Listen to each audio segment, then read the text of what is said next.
Hello everybody, it's a lovely afternoon and so Jasmine and I have come out into the sunshine to read you a story or two.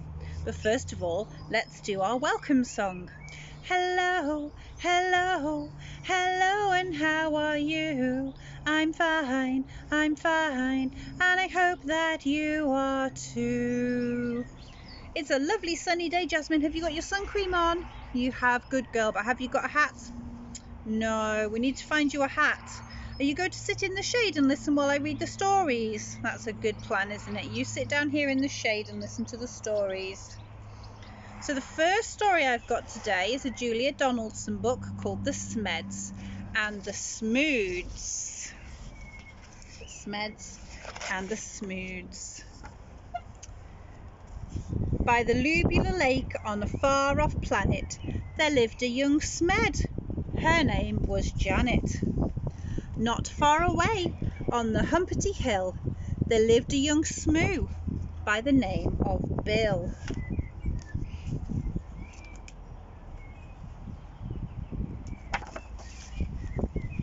Janet, like all the Smeds, was red, and this is what her grandfather said. Never ever play with the Smoos. They sleep in holes. They wear strange shoes. They jump about like kangaroos. Never, never play with the Smoos. Bill, like other Smoos, was blue. And these were the words of Grandmother Smoo. Never, never play with the Smeds. They have strange hair upon their heads. They sleep in funny things called beds. Never, never play with the Smeds. The Smeds on their lake liked nothing better than splashing about, getting wetter and wetter. But Janet grew bored with the watery play, and early one morning she tiptoed away. The Smoos jumped about on their Humpty Hill. They bounced up and down and they never stood still. But Bill was beginning to think, this is boring. So early one morning he set off exploring.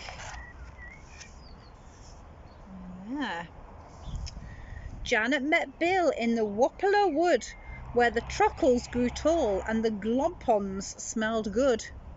The two rubbed antennae and played all day long. She told him a story. He sang her a song. Then they climbed to the top of the jebbery coot and nibbled its juicy and jellyful fruit. Till who should disturb them but Grandfather Smed, shaking his fist as he angrily said, Never, never play with a Smoo. They're such nasty shade of blue. For the 100th time I say to you, never, never play with a Smoo. Grandmother Smoo was close behind, and this is how she spoke her mind. Never, never play with a Smed. They're such a disgraceful shade of red. I'll say again what I've always said. Never, never play with a Smed. Years went by, and on the far-off planet, Janet missed Bill, and Bill missed Janet. But off they crept wherever they could to sing and play in the Wapala Wood. The two of them grew and decided to wed. But what do you think their grandparents said? Never, never marry a Smoo. They're a beastly bunch. They're a crazy crew. They drink black tea. They eat green stew. Never, ever marry a Smoo. Never, never marry a Smed. My dearest child, are you off your head? They drink pink milk. They eat brown bread.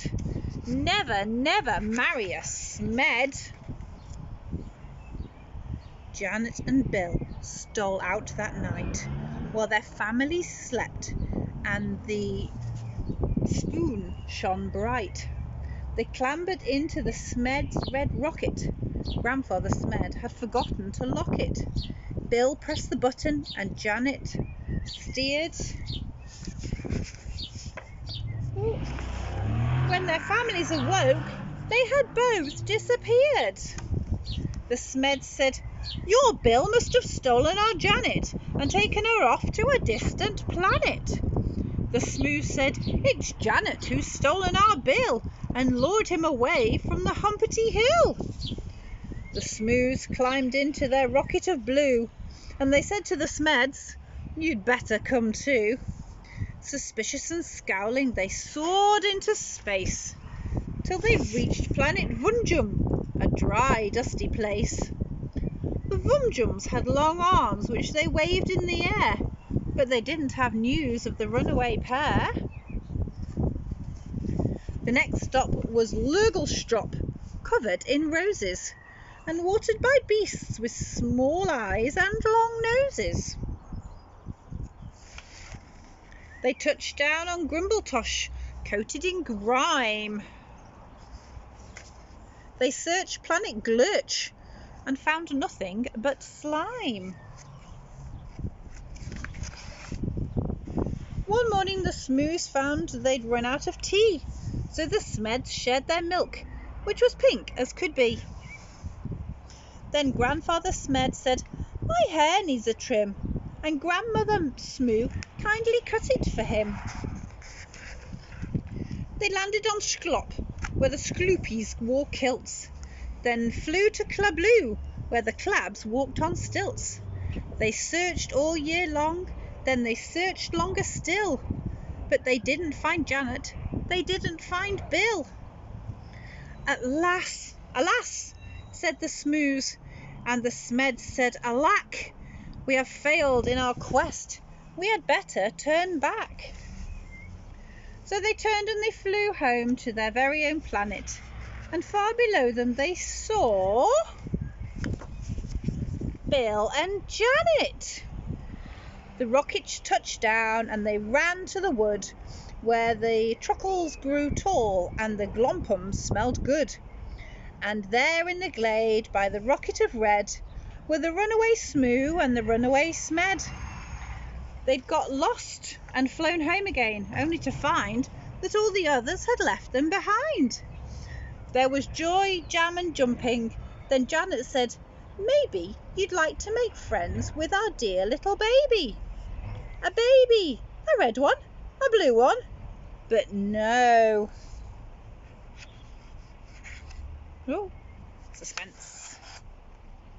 That baby was purple from head to toe. They hugged the Smoo Smed, their new baby brother, and Grandpa and Gran even hugged one another. They laughed and they splashed and they danced with delight, and they played with the baby from morning till night. They made him a rattle, they made him a flute, they fed him the juice of the gerberry coot. Oh, the pages. Then they sang by the light of the silvery scoon, and you can sing too if you make up a tune. Play with the Smeds and play with the Smoos, play with whichever friends you choose. Then close your eyes and while you snooze, dream of the Smeds and dream of the Smoos. There they all are playing happily together. Isn't that a lovely story, Jasmine? Did you like that one? You did? Yeah, you like that story, don't you? All about being friends together, no matter what colour we are, whether we're red or whether we're blue. We play together, don't we? Yes, we do. Shall we sing a song? Do you want to sing a song? What song do you want to sing? Little Peter Rabbit. That's a good one. We haven't got Peter Rabbit today though, have we? No. So we'll just have to sing it, okay? Little Peter Rabbit has a fly upon his nose. Little Peter Rabbit has a fly upon his nose. Little Peter Rabbit has a fly upon his nose. So he swished it and he swashed it and the fly flew away. Floppy ears and curly whiskers. Floppy ears and curly whiskers. Floppy ears and curly whiskers. he swished it and he swashed it and the fly flew away. But I fly. Lots of flies in our garden today. Yeah, aren't there? Now we've got another story. Let's see if I can find the wind's blown the pages away. Here we are. This is a Nick Inkpen Mick Butterworth story. This one's called The Good Stranger. You see? There he is. Here is a man. He is going on a long journey. He packs some sandwiches and a flask of tea, then climbs on his donkey. Giddy up! Soon he has left town behind him. The sun is hot, and the long climb up into the hills makes the donkey puff. There he is, climbing. The path winds between high rocks. It is a dark place, full of shadows. I don't like it here, says the man. He has a funny feeling that someone is watching him. What do you think?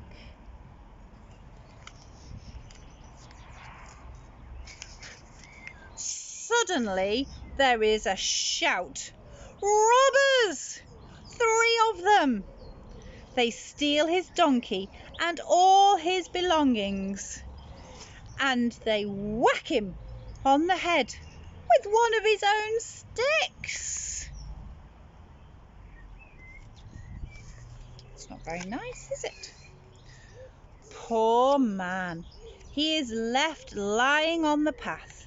His head is bleeding and he cannot move his legs. He lies here for a long time. Then finally he falls asleep.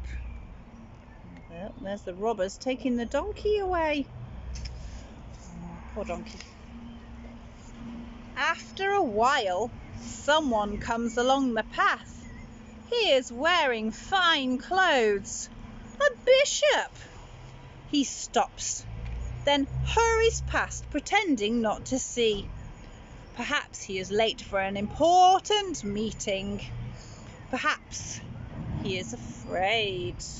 He looks very important, doesn't he? The man wakes up and starts to call for help. Ah, here comes someone, a man in a wig. A judge! Help! Help! But the judge pretends not to hear and he hurries past, just like the bishop. The sun rises high in the sky. The man is hot. His throat is dry. But here comes more footsteps. Who is this? Oh no, it's a stranger from a foreign country. He has no friends here.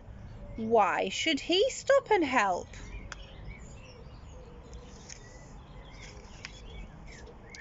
But the stranger does stop. He speaks kindly to the man in foreign words and helps him to drink some water. He washes his wounds and carefully puts a bandage around his head. The stranger helps the man onto his donkey. He puts his arm around him to stop him from falling off and gently leads him down the path.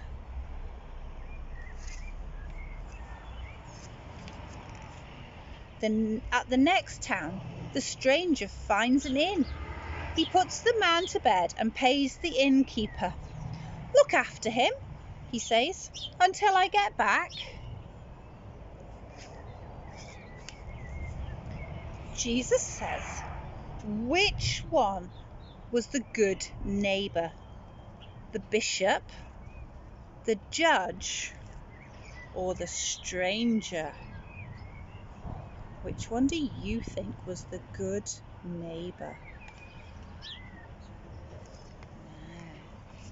What do you think, Jasmine? You think it was the stranger? It was, wasn't it? Because he helped the man, even though he didn't know him. Well, we will need to go in a minute, so we're going to sing our bye-bye song. Bye bye, little ones, God loves you. He's watching over you the whole week through. Bye bye, everybody, and we'll see you again soon. Bye.